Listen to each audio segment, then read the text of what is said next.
Everyone, I'm now going to discuss the question answers for History Chapter 2, Socialism in Europe and the Russian Revolution. And before we start with the question and answers, we have the glossary or important words. A suffragette movement, a movement to give women the right to vote. Jihadists, Muslim reformers within the Russian Empire. Real wage reflects the quantities of goods which the wages will actually buy. Autonomy, the right to govern themselves. Nomadism, lifestyle of those who do not live in one place but move from area to area to earn their living. Deported, forcibly removed from one's own country. Exiled, forced to live away from one's own country. And now the question answers. How did industrialization affect Europe?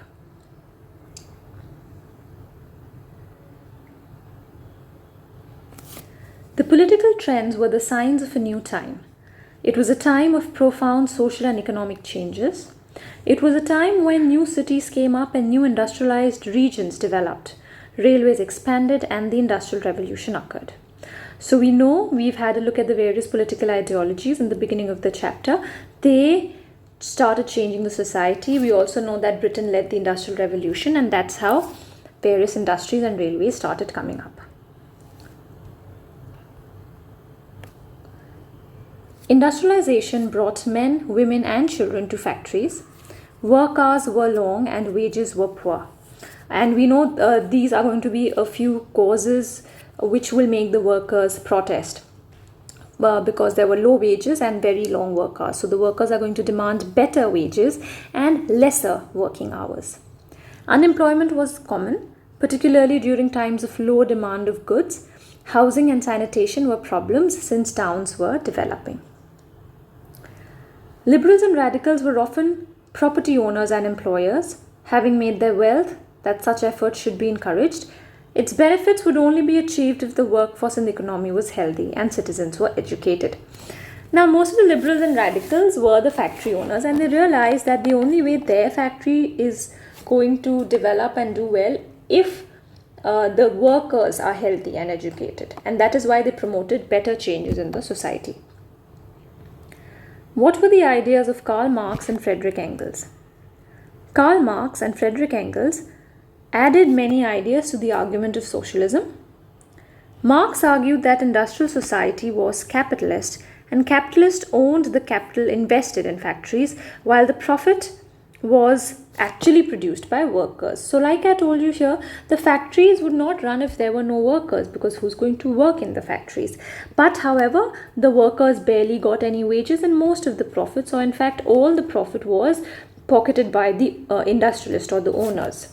And this is the reason why Marx and Engels were against capitalism and the industrial society. The conditions of workers could not improve as long as this profit was accumulated by private capitalists. Workers had to free themselves from capitalist exploitation. They had to construct a radically socialist society where all property was socially controlled. Now, if everything is socially controlled, people would then share the profits. This would be a communist society for which they had to overthrow capitalism and rule of private property. What is a cooperative? Name two people who promoted the idea. Cooperatives were associations of people who produced goods together and divided the profits according to the work done by members, which means everyone shared the profits according to the work they did, which also is a very fair idea. Robert Owen, a leading English manufacturer, sought to build a cooperative community called New Harmony in Indiana. In France, Louis Blanc wanted the government to encourage cooperatives and replace capitalist enterprises. What is socialism? One of the most far-reaching visions of how society should be structured was socialism. By the mid-19th century in Europe, socialism was a well-known body of ideas that attracted widespread attention.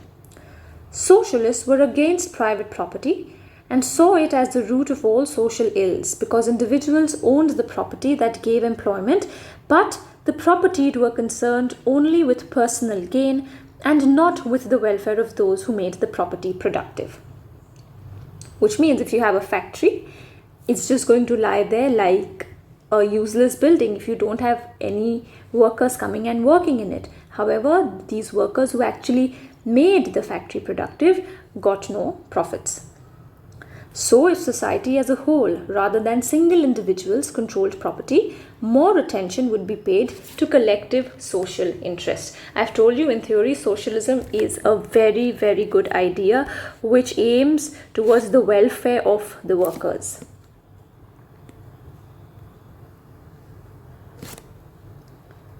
What were the various political thoughts that affected Europe?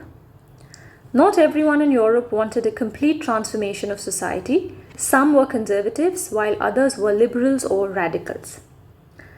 The liberals. They wanted a nation which tolerated all religions. They also opposed the uncontrolled power of dynastic rulers. They wanted to safeguard the rights of individuals against governments and wanted a parliamentary government as well as an independent judiciary. So liberals are very similar to the modern government we have today. They were sort of secular in the sense that they tolerated all the religions. They did not want dynastic rulers. They wanted a parliamentary form of government. India today follows a parliamentary form of government. They wanted that, and they wanted an individual judiciary. And they also wanted that the rights, the fundamental rights, should be safeguarded against the government. However, there's one big problem with liberals, and that is that they did not believe in UAF. UAF is Universal Adult Franchisee. Liberals felt that men with property mainly should have the right to vote and not women. Now, this is where the problem lay with the liberals. They did not believe that everyone should have the right to vote. Radicals. They wanted a government which was based on the majority of the country's population. They supported women's suffragette movements. They opposed the privileges of great landlords and wealthy factory owners. They were not against the existence of private property but disliked concentration of property in the hands of a few. Radicals also, they're supporting women, which is very good. They also opposed very wealthy landowners and factory owners. They were not totally against private property, but they did not want only a few rich people. They wanted that only a couple of one company should not have monopoly. They wanted more competition and more people should get the opportunity to earn money.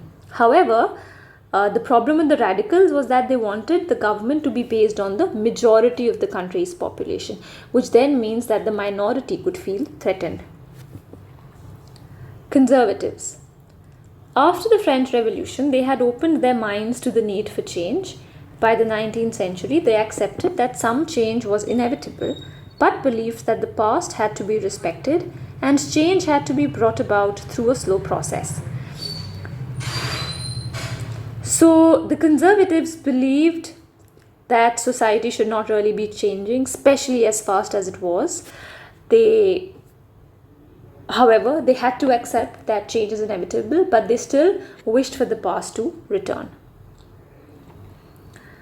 Democrats were people who supported universal adult franchisee, women rights,